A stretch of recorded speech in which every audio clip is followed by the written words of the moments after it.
தக்காளி சிவப்பு தக்காளி தினமும் சாப்பிடுவோம் தக்காளி. எந்த முருங்கைக்காய் வளர்க்கும் நம் உடலுக்காய். உருளைக்கிழங்கு கேரத பீன்ஸ் எல்லாம் நல்லது ஹெல்தி மீன்ஸ்.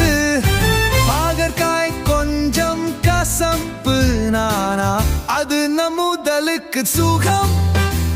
கோசு பீர்க்கங்காய் நமக்கு தேவையான நலப்புக்காய்.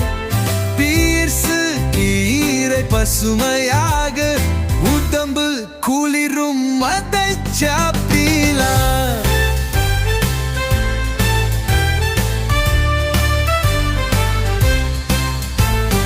புடலங்காய் சுரைக்காய் உடலை உற்சாகமாய் ஊற்றுவாய். காய்கறிகள் சாப்பிடுவோம் உடலுக்கு சப்பி கொடு